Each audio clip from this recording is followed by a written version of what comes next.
Place à présent à l'invité du grand journal de la mi-journée. Les pourparlers directs tant attendus dans le conflit dans l'est de la RDC n'auront finalement pas lieu, ou sinon sans le M23 qui a annoncé hier soir ne pas prendre part aux discussions, alors que Kinshasa avait confirmé sa présence plus tôt dans la journée. Pour en parler, nous sommes en direct de Bruxelles avec l'analyste politique Henri Nzozi. Henri Nzozi, bonjour. Bonjour, merci de m'accueillir. Merci d'avoir répondu à notre invitation. Alors, tout d'abord, quelle analyse faites-vous de ce retrait du M23 annoncé à la dernière minute? Quelles sont les raisons?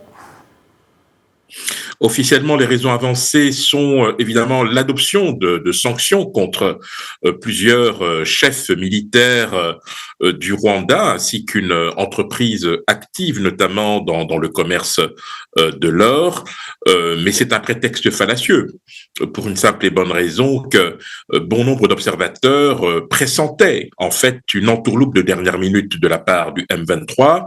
L'argument qui est avancé, c'est de dire que ces sanctions compromettent la participation du M23 à ces discussions. Je rappelle simplement que la Russie, qui est sous sanctions depuis de nombreuses années, entretient en ce moment un certain nombre de contacts avec l'Ukraine et les États-Unis. Donc tout cela n'est pas très sérieux et montre en réalité que le M23 n'est pas du tout déterminé à venir à la table des négociations et entend plutôt continuer à pousser son avantage, si avantage il y a bien évidemment, sur le terrain militaire pour essayer de faire traîner les choses. La question se pose, est-ce que ces pourparlers vont quand même avoir lieu? Une délégation a bien été envoyée par Félix Tshisekedi et elle est maintenue, sachant que c'était bien le président congolais qui avait toujours refusé de participer à des discussions directes avec le groupe armé. Effectivement, alors on se souvient bien évidemment de l'initiative du président angolais qui partait d'un bon sentiment. On rappelle quand même que c'est l'Union africaine en son temps qui avait désigné l'Angola comme médiateur. Il se trouve que le président qui jusqu'ici assurait la médiation pour le compte de l'Union africaine est devenu le président en exercice de l'Union africaine. Donc de ce côté-là, pas beaucoup de surprises, il y a une volonté peut-être d'avancer, même si cela en a surpris plus d'un, mais cela n'a pas empêché Kinshasa d'afficher sa disponibilité à ouvrir des discussions dans ce sens. Bien évidemment, nous nous sommes rendus compte, et c'est le cas depuis hier, que nous sommes dans le même cas de figure que le 15 décembre dernier. Souvenez-vous, à la dernière minute, Paul Kagame a tout simplement boycotté la rencontre. Nous sommes véritablement dans une stratégie du pourrissement. Cela n'entamera en rien la détermination de Kinshasa d'afficher sa bonne volonté. Elle ne peut en aucun cas être mise en doute à la lumière des derniers événements. Nous verrons comment les choses s'articuleront, mais il faut savoir que nous avons de toute manière, depuis le 21 février dernier, un instrument de premier plan, un terme de référence incontournable, la résolution 2773, qui précise très clairement l'obligation faite au Rwanda de quitter sans condition le territoire congolais, au M23 de quitter les villes de Goma et de Bukavu, ainsi qu'un cessez-le-feu, une cessation des hostilités qui, il est vrai, tarde à se matérialiser, mais Kinshasa, en tout cas, souhaite préserver cette disponibilité d'esprit à avancer pendant évidemment que le M23 se perd en conjecture en prétextant un certain nombre de choses qui en réalité ne font que repousser la perspective d'un retour à la paix dans cette partie du territoire congolais.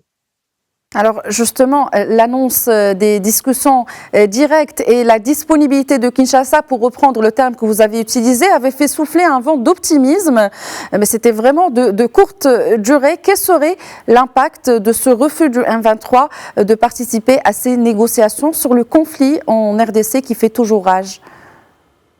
Alors, vous n'êtes pas sans savoir que les villes de Goma et de Bukavu ont d'énormes difficultés, notamment sur le plan financier. L'économie est au ralenti, sur fond évidemment d'exactions et de massacres dont se sont rendus coupables les troupes rwandaises. Cela est documenté bien évidemment, mais aussi le M23. Aujourd'hui, nous avons une exigence de solidarité nationale à l'égard de ces populations qui sont sinistrées et martyrisées. Donc, il faut plutôt recréer les conditions d'une normalisation de la vie de ces concitoyens. Je ne vous parle même pas de ce million de personnes déplacées qui ont impérativement besoin d'une assistance humanitaire.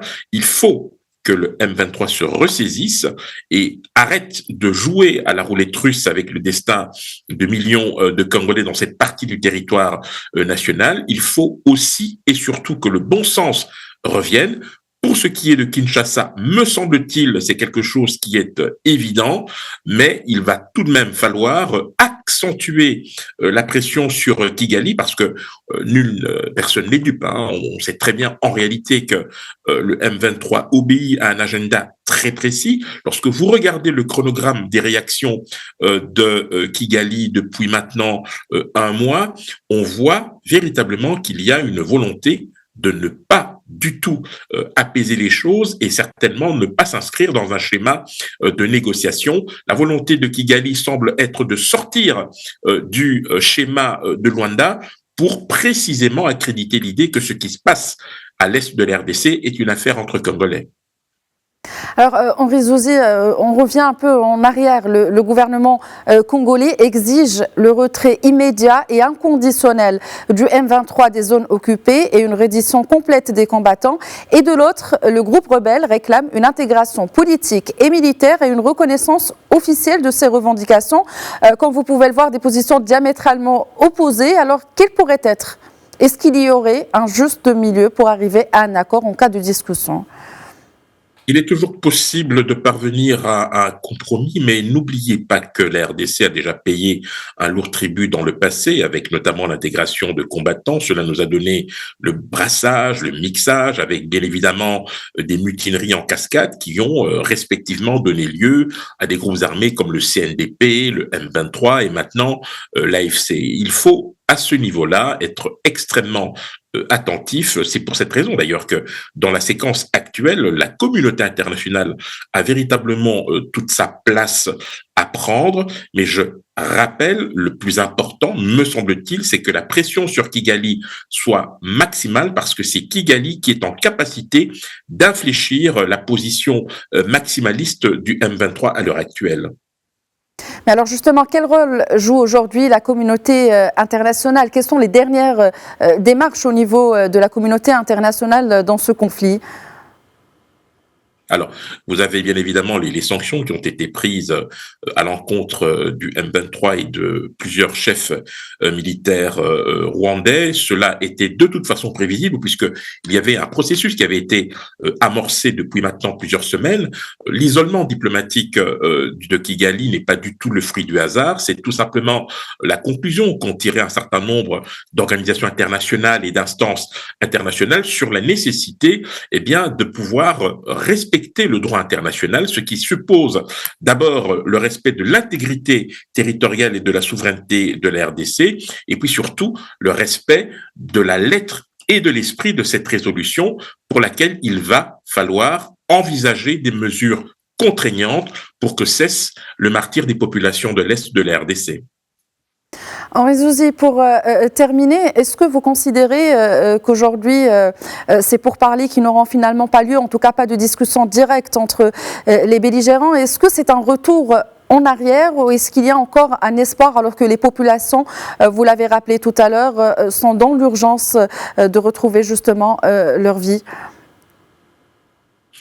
J'ose espérer en tout cas qu'il s'agit d'un fâcheux contretemps et que le M23 aura à cœur, je dirais, de pouvoir afficher une posture qu'elle d'ailleurs s'évertue à afficher depuis maintenant plusieurs mois, celle de gens responsables, attentifs au sort des plus faibles, même si en réalité c'est tout le contraire. Il va plutôt falloir essayer de trouver des mécanismes qui permettraient au M23 de revenir à la table des négociations. Si le problème du M23 ce sont les sanctions européennes, eh bien le M23 n'a qu'à envoyer des personnes qui ne sont pas sous sanction. Cela permettra de gagner du temps et d'avancer, car il est temps que cesse cet aventurisme à l'est de la RDC. Henri Zouzi, je rappelle que vous êtes analyste politique. Merci d'avoir répondu à nos questions aujourd'hui. Merci pour l'invitation.